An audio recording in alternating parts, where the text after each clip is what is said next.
La Iniciativa Social para la Democracia presentó hace unos días la solicitud a candidatos y candidatas que aspiran a diputaciones en la Asamblea Legislativa que impulsen el diseño de un plan de acción por la transparencia y parlamento abierto, considerando 4 ejes: el acceso a la información legislativa, la consulta ciudadana para la toma de decisiones, la rendición de cuentas sobre sus decisiones y las sesiones abiertas y transparentes en el Parlamento salvadoreño. En ese caso hablaremos con Óscar Campos, investigador de ISD, para que nos explique en qué consiste esta iniciativa, sus motivaciones para formularla y los mecanismos para ejercer contraloría social al trabajo de los diputados y las diputadas en la Asamblea Legislativa. Bienvenido, Óscar, qué gusto volver a encontrarnos. Gracias Carlos, es un placer estar acá nuevamente. Gracias a ti por tomar la invitación y estar con nosotros esta mediodía. Antes de empezar a hablar un poco del Parlamento abierto y en qué consiste esta idea, vale la pena hacer un contexto de cómo está configurada la Asamblea Legislativa respecto a su transparencia y en la información que divulgan. Como ISD, ustedes han venido investigando en los últimos tiempos qué hace la Asamblea Legislativa para efectos de ser transparente o divulgación de información. Contanos solo para que los amigos y amigas lo puedan tener claro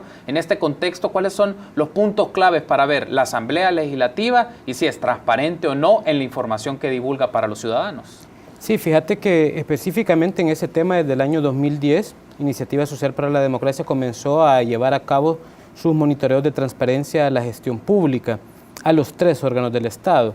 En estos últimos años, desde el 2012 para acá, hemos visto que la Asamblea Legislativa, al hacer una evaluación de sus portales web, por ejemplo, de la información oficiosa que la Ley de Acceso a la Información Pública le mandata a publicar, y al revisar la calidad de la información que la Asamblea entrega, hemos visto que en una ponderación de 0 a 10, la Asamblea nunca ha pasado del 6. Se ha mantenido entre 4.8, 4.3, 4.7 y el año anterior que se evaluó hasta un 6.0. Entonces nos preocupa porque siendo un órgano tan importante donde convergen diferentes ideologías políticas partidarias que representan a más de 6, 8 millones de salvadoreños, pues son los diputados que resultan electos, y ante la coyuntura que tenemos actualmente de que se avecinan nuevas elecciones legislativas, considerábamos nosotros que la Asamblea debe de dar muestras más palpables de aumentar sus niveles de transparencia y de acceso a la información pública. Cada vez que alguien habla de corrupción, muchos se señalan a los gobiernos, en general al gobierno ejecutivo, pero posteriormente la segunda figura política, digamos, que la ciudadanía rechaza o reprocha actos de corrupción, son los diputados que trabajan en la Asamblea Legislativa. Para no irnos tan allá, hemos visto señalamientos de maletinazos, compra de voluntades, decisiones que no te explicas, por ejemplo, la reforma a la ley de extensión de dominio, sí, retrasos en elecciones de funcionarios por adendas político-partidarias o incluso algunos señalamientos de hasta transfugismo en base a dinero, que creemos que es importante que la Asamblea pueda demostrar y ser un poco más transparente. Entonces, teniendo ese marco de contexto, y sabiendo que El Salvador desde el 2011 es firmante de una alianza internacional que se llama la Alianza para un Gobierno Abierto, a nivel internacional hemos visto que los países han ido modificando el tema conceptual de una alianza de gobierno abierto a llevarlo a un Estado abierto, donde no sea solo el Ejecutivo el que busque transparentar sus actuaciones, sino que también los otros 2 órganos de Estado también se metan a llevar a cabo prácticas de buen gobierno para fortalecer la democracia. Y ahí entra entonces un poco la lógica, Óscar, de hablar de un parlamento abierto. Digamos, si las expresiones es que los 3 grandes órganos del Estado, el Ejecutivo, el Legislativo y Judicial, puedan ir en función de ser abiertos, transparentes, brindar toda la información y también todos los procesos de toma de decisiones, nos vamos a centrar un poco, y que es un poco lo que nos atañe en la discusión de esta media hora, es el parlamento abierto. ¿Qué características, Óscar, los amigos y las amigas deben de tener presentes de un parlamento, de una Asamblea Legislativa que es abierta a sus ciudadanos? Claro, como te comentaba, la Asamblea, esa información específica de cómo toma una decisión, de cómo trabajan en las comisiones, de por qué un diputado defiende o no una postura, cuál es el interés en realidad, si es un interés de la población en general o es un interés del financista de su partido o un interés de las cúpulas partidarias. Entonces, al abrir el Parlamento, es decir, al impulsar un plan de acción de Parlamento abierto, que es lo que Iniciativa Social para la Democracia y algunas organizaciones del Observatorio de Gobierno Abierto estamos tratando de impulsar, es que los próximos diputados y diputadas que lleguen a la legislatura 2018-2021 firmen un compromiso previo, actualmente un compromiso público voluntario,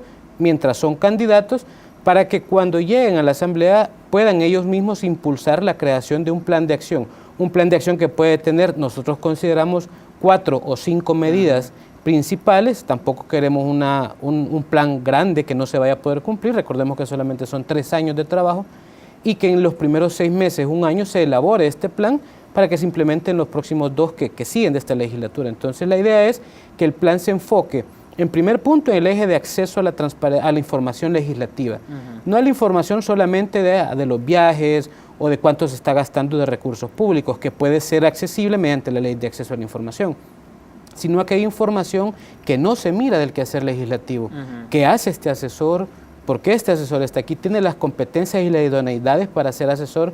¿Este técnico de la comisión está haciendo bien su trabajo? Cuando tú ves un proyecto de ley, por ejemplo, que ha sido presentado por sociedad civil y que un técnico de la comisión te dice que ese proyecto no sirve, lo desecha, elaboran otro que después resulta ser inconstitucional, te preguntas entonces, ¿por qué este técnico está trabajando ahí? ¿Y por qué los diputados tomaron esa decisión de aprobar sin discutir un cuerpo de ley o alguna decisión que atañe a todos los oradores? Entonces ese es el primer eje, acceso a la transparencia, a la información legislativa del quehacer legislativo.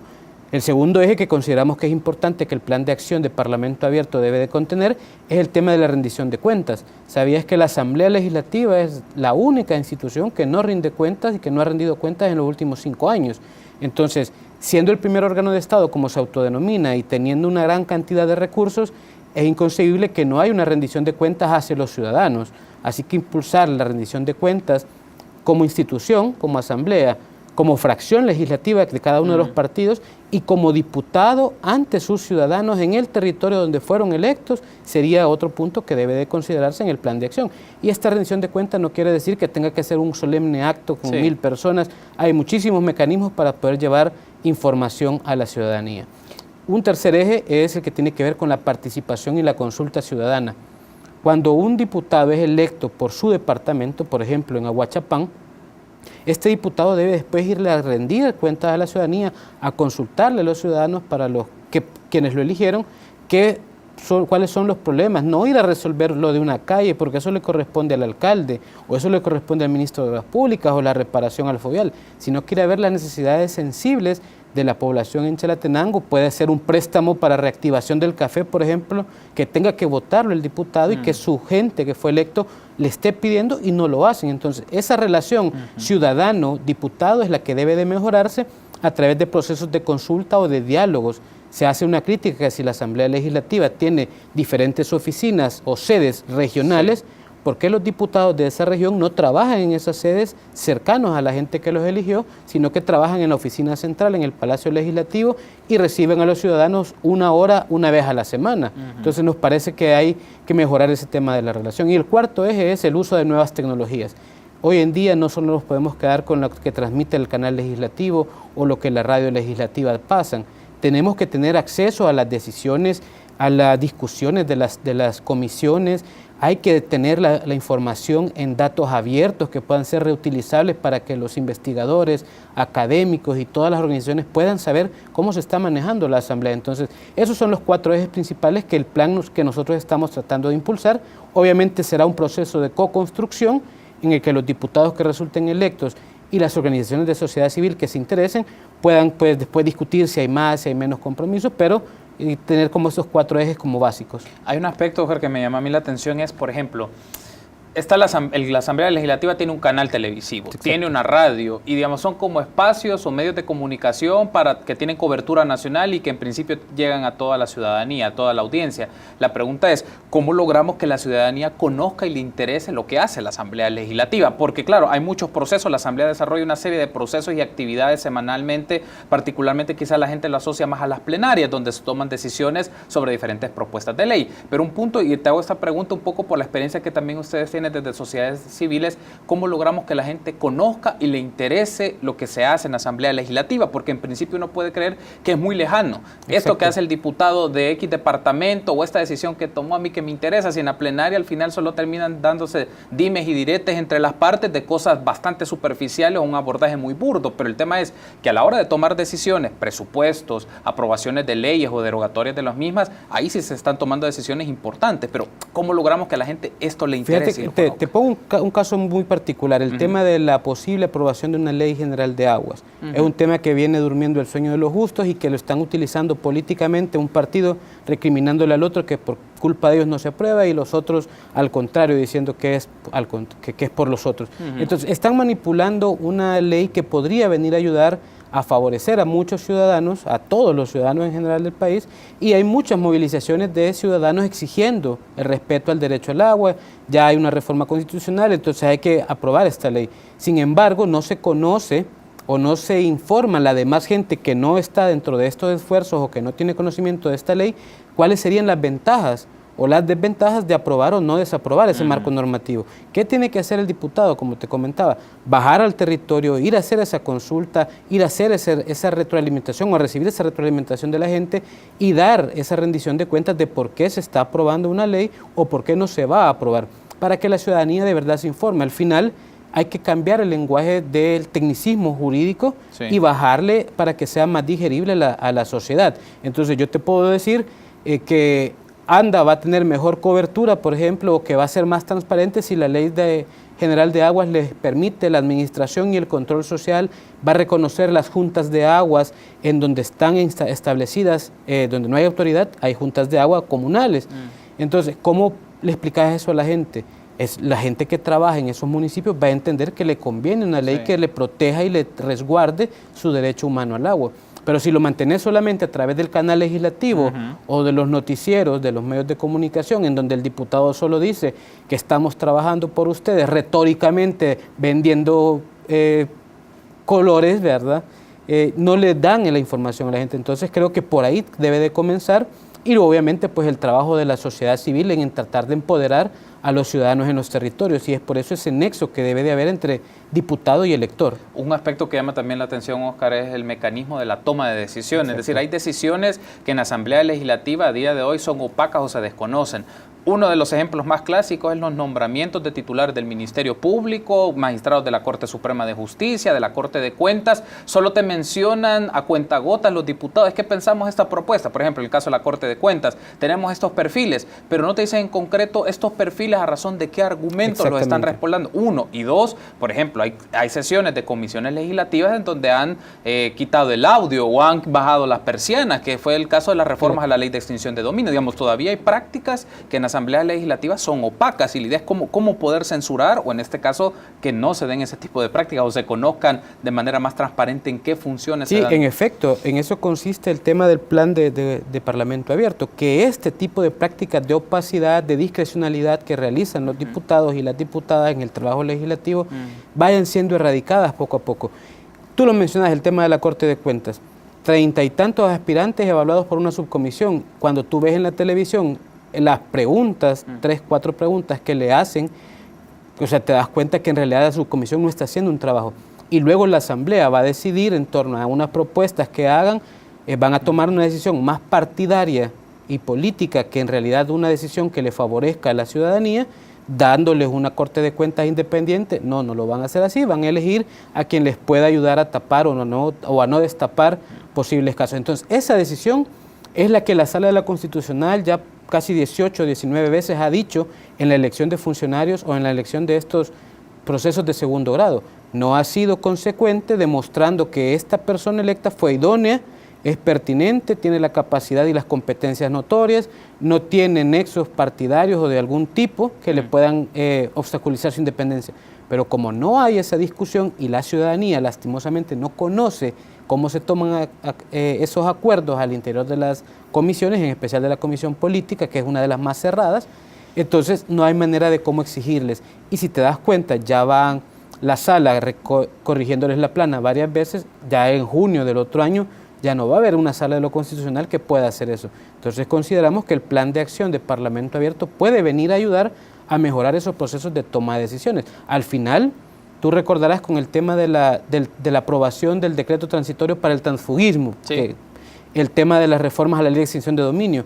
La misma bancada de Arena, que fue la que impulsó las reformas de la Ley de Extinción, después estaban achacándole a su diputada que por qué había votado, porque había dado sus votos para alcanzar los 43. Entonces, ¿cuáles fueron las negociaciones que se dieron en la Comisión Política para después decir, vaya usted, hágalo, tírelo, y usted dígalo, y usted va a correr con la presión política? Pero nosotros nos vamos a separar, a pesar que Portillo Cuadra y Velázquez Parker abogaban por las reformas a la ley. Entonces, ahí hay una doble moral que debe de tratar de de evitarse, y creemos que cuando la ciudadanía ejerce control social puede lograr evitar que estas prácticas se sigan haciendo. ¿Cómo queda, Oscar, un poco el tema de los datos abiertos? Es decir, sé que está en boga y hay una discusión de Big Data, datos abiertos en diferentes espacios, en instituciones, pero en el caso de la Asamblea Legislativa, dado que está tomando mucho auge, que la gente conozca algunos datos muy puntuales, ¿qué datos a tu criterio deben conocer los ciudadanos del trabajo de la Asamblea Legislativa? Y si la institución, o sea, la Asamblea como tal, promueve esos datos, que la gente tenga de manera más asequible o que se le acerque con facilidad esos datos sobre la Asamblea. Por ejemplo, quizás uno de los ejemplos más clásicos es si los diputados y las diputadas llegan a las sesiones plenarias, digamos. Exacto. Que es como lo más básico, y luego viene otra cosa. ¿Cuál fue su posicionamiento ante cierta propuesta? Si votaron en contra, a favor, si se abstuvieron, pero ¿consideras tú que en este momento la Asamblea como tal promueve ese tipo de datos para que la gente los conozca? No, fíjate que lastimosamente nuestra Asamblea Legislativa no lo promueve. De hecho, he conocido de experiencias de sociedad civil, varios jóvenes en diferentes proyectos que han tenido que recurrir a la Ley de Acceso a la Información, solicitar a la Oficina de Acceso a la Información de la Asamblea los datos sobre las asistencias de los diputados y las diputadas a las comisiones, a las plenarias incluso, que es como, digamos, su principal trabajo que realizan. Algunos no llegan, se inician sesiones con 50, con 48 personas sentadas de 84. Luego también han tenido que solicitar información de cómo han ido votando, porque los registros electrónicos que aparecen al final de cada sesión plenaria, en algunos casos, por ejemplo en el caso de la Ley de Extinción de Dominio, cuando se votó, el diputado Rolando Mata no aparecía como registrado en el voto, a pesar de que él había levantado su mano y te preguntas, entonces el sistema CARO que se implementó de votación electrónica está funcionando, ¿no?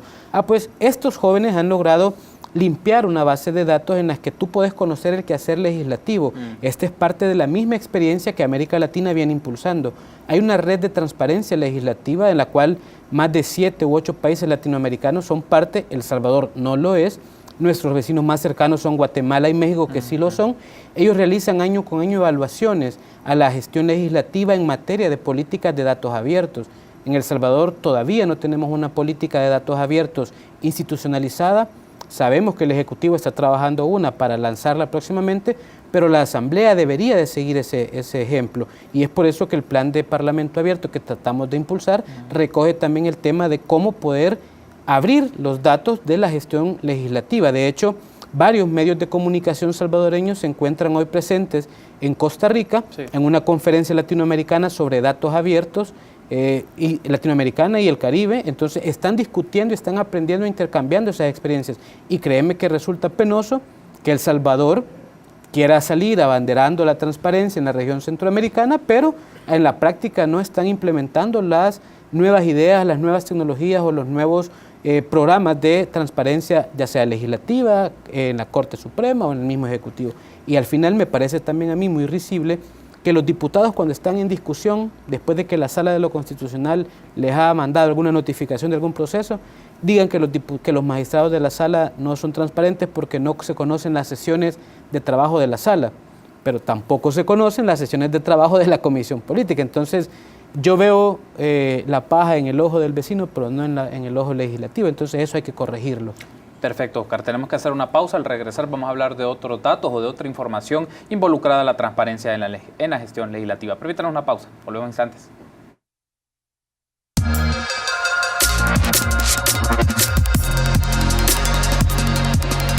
Continuamos platicando con Oscar Campos, investigador de ISD, en el espacio de entrevista de la primera emisión de Informa TVX, y hablamos de la transparencia en la gestión legislativa. Oscar, ahora me gustaría que hablemos sobre un tema sensible, el presupuesto abierto. Uno de los aspectos relevantes o dos vías en los cuales se puede ver este tema del presupuesto abierto es, el primero, la composición de gastos de la Asamblea Legislativa. Creo que ese es un tema sensible, no solo por el tema que puede existir de los servicios médicos o lo del seguro médico, que fue un tema en debate, pero también qué otros gastos que hace la Asamblea Legislativa se podrían disminuir o hacerse por lo menos esta inquietud.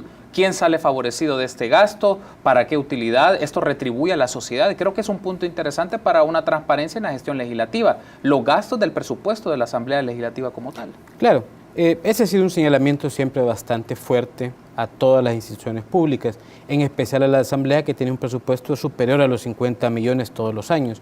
Lastimosamente, a la hora de conformar el presupuesto general de la Nación, quien vota o quien revisa el presupuesto, el proyecto de presupuesto que presenta Hacienda es los mismos diputados de la Asamblea. Sí. Ellos, por lo menos en lo que yo tengo uso de razón, nunca he visto que ellos hayan modificado sustancialmente sus asignaciones presupuestarias.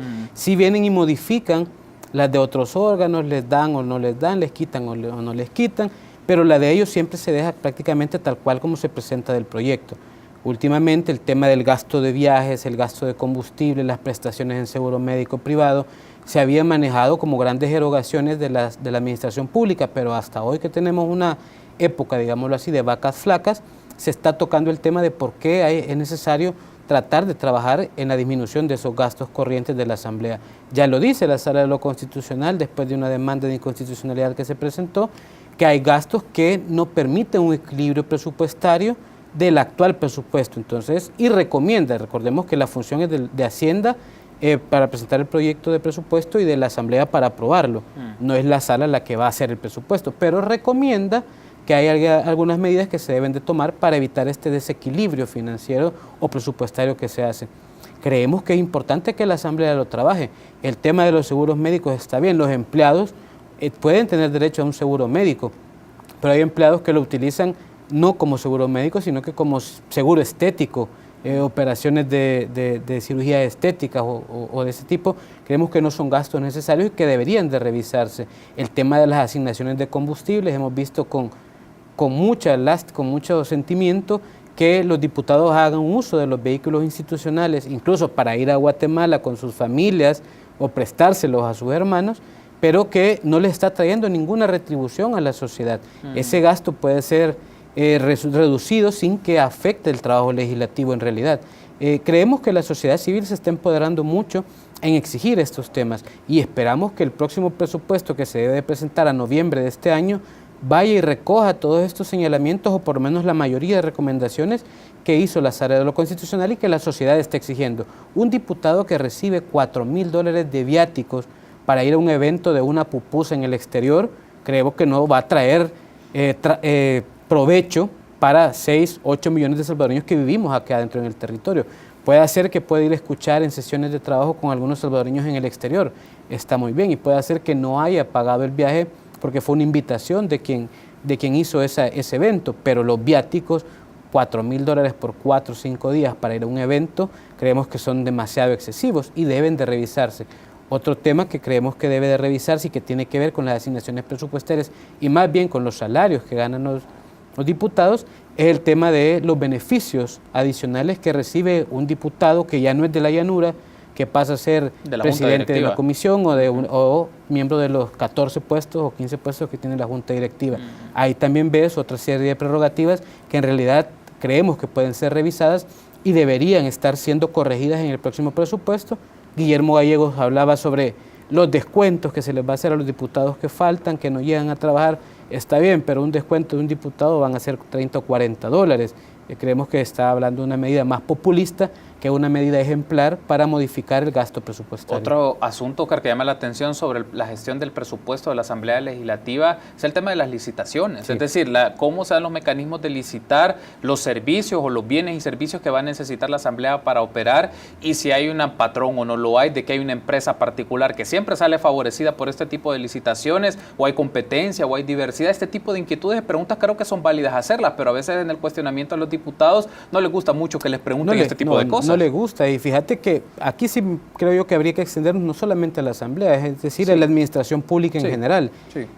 Tradicionalmente se habían estado dando prácticas que si vas a licitar un bien o un servicio, tú haces términos de referencia ad hoc para que sea una o dos empresas las que puedan de verdad llenar esos requisitos de esos términos de referencia. Desde ahí estás cometiendo una práctica de corrupción que es contraria a la ley de adquisiciones y contrataciones. Creemos que hay iniciativas como para transparentar las compras públicas y no solamente la compra de infraestructura pública, que es lo que hace el MOP.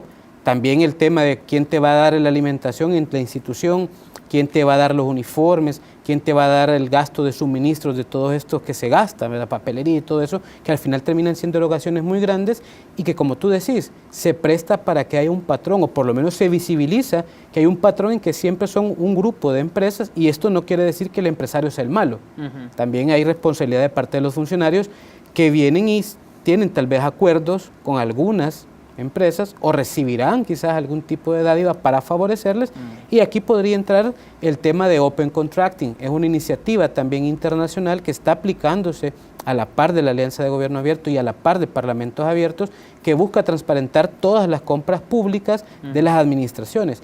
Creemos que la ley de adquisiciones debe de reformarse, obviamente cada cierto tiempo las maneras o los mecanismos de burlar la ley van perfeccionándose, entonces también la ley debe ir evolucionando para ir a la luz de esos nuevos mecanismos, y aquí el llamado es para que tanto la Asamblea Legislativa como el órgano ejecutivo y la misma Corte pudieran impulsar a través de sus iniciativas de ley reformas a la LACAP y hacer un poco más transparentes los procesos de contrataciones. El tema principal de los seguros, por ejemplo, se licitó cuántas veces para que al final se viniera a contratar una empresa que prácticamente estaba ofreciendo lo mismo por la misma cantidad de dinero de seguros que las otras a las que ellos habían dicho que ya no iban a contratar. Entonces, parece que hay una doble intención ahí y hay que revisar ese tema. Otro asunto que llama la atención, Oscar, y que a veces poco se discute y solo se restringe a los ámbitos más académicos o en las discusiones de estos espacios, es conocer un poco del cabildeo, o sea, del lobby. Es decir, quiénes y esto es un tema importante porque es quiénes pueden llegar a la Asamblea Legislativa a exigir la aprobación de cierta ley y qué tipo de mecanismos utilizan. Hay otros países que tienen reglamentación de su cabildeo y de su lobby en donde no permite, por ejemplo, establece márgenes de cierta cantidad de los aspectos que se van a cabildear de proyectos de ley, o que también quiere evitar el manejo de dinero, porque esto se puede prestar a compras de voluntades. Una empresa X que le interesa una aprobación de una ley porque le beneficia directamente por una exención fiscal, etcétera, puede utilizar o pagarle a una serie de diputados y diputadas para que apruebe esa ley. ¿Qué tanto en el caso salvadoreño, Oscar, conocemos un poco de esto, del lobby, de cabildeo? ¿Quiénes andan buscando que se aprueben o sus intereses se vean representados en las decisiones que tomen los diputados? Lastimosamente no conocemos mucho de eso. El trabajo del lobby que se hace en la Asamblea Legislativa se presta a demasiadas especulaciones. Hay muchos que señalan el tema de los maletinazos al momento de los transfugismos, la compra de voluntades para llegar a un acuerdo, estos nexos partidarios, como dicen por ejemplo algunos diputados, los bloques FMLN gana o los bloques de derecha tales. Creemos que se presta mucho a esa mal manejo de información porque no tenemos mecanismos para transparentar ese elemento específico del trabajo legislativo. En otros países, como tú muy bien lo decís, Chile, México, ya están trabajando y algunas ya tienen leyes de lobby donde lo que buscan es regular específicamente el trabajo del diputado, con quién se reúne, cuántas veces recibió esas llamadas, qué temas se discuten en los espacios abiertos de recepción. ¿Será que se están prestando a este tipo de abrazos como el del fiscal con Mecafé u otro tipo de situaciones? Porque tú no te explicas por qué de 33 diputados, por ejemplo, una diputada vota diferente a su fracción. Tiene todo su derecho de hacerlo, pero cuando tú te vas a analizar que esa ley que estaba o ese decreto que estaba por aprobarse le favorecía a su esposo para que su esposo pudiera competir en estas próximas elecciones, tú te das cuenta entonces que hay muchos arreglos o muchas negociaciones que no están saliendo a la luz y que la ciudadanía debería de tener. La Asamblea va a ser muy difícil que pueda trabajar para sí una ley de lobby o que pueda implementar mecanismos como estos para transparentarlo, pero es ahí donde tiene que entrar la sociedad civil, donde tiene que entrar una nueva generación de políticos, sean partidarios o no partidarios, a la Asamblea Legislativa para tratar de impulsar esos cambios desde adentro con la presión y el acompañamiento de la ciudadanía. Creo yo que también los medios de comunicación deben de jugar ese rol como quinto poder para poder lograr que las situaciones vayan cambiando. Mientras más información se conozca sobre este tipo de prácticas nocivas para la democracia, mucha más indignación va a haber en la ciudadanía y en algún momento los diputados van a tener que topar y decir, sí, implementemos una ley, implementemos un mecanismo de transparencia de ese trabajo de lobby o de recibimiento que se hace a los intereses. A veces las mismas comisiones se prestan cuando estás discutiendo un tema en específico, por ejemplo el tema de pensiones. Se exigió que el tema de pensiones fuera discutido con gente experta, pero esta gente experta siempre son 2 o 3 nada más. Al ciudadano que va a sufrir o va a verse favorecido de la implementación de un nuevo sistema previsional, a él no le consultaron, a él no le preguntaron si iba a querer pagar más cotización, por ejemplo.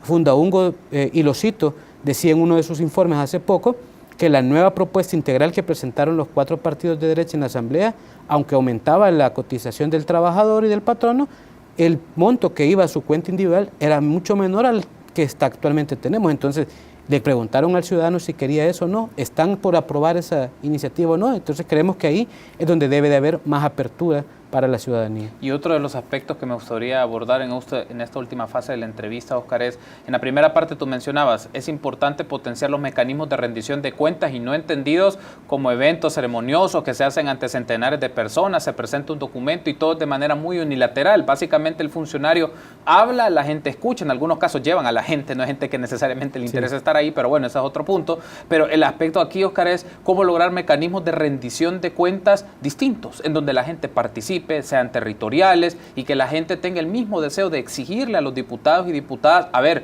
ríndame cuenta, yo voté por usted por aprobarnos o apoyarnos en este proyecto, en mejorarnos esta condición de esta comunidad, pero no vemos ningún tipo de resultado. Entonces, ¿cómo lograr mecanismos alternos, diferentes, populares de rendición de cuentas? Sí, por ejemplo, una de las críticas que se hace siempre a estos ejercicios de rendición de cuentas que tradicionalmente se realizan, como tú bien decís, en auditorium, en foros públicos con X cantidad de personas, es que no hay un feedback, no hay una retroalimentación del ciudadano al gobernante o a su diputado o a su alcalde. Entonces, hay que cambiar esa modificación. ¿Cómo podríamos? Hay que hacer modificaciones en ese tipo de actos.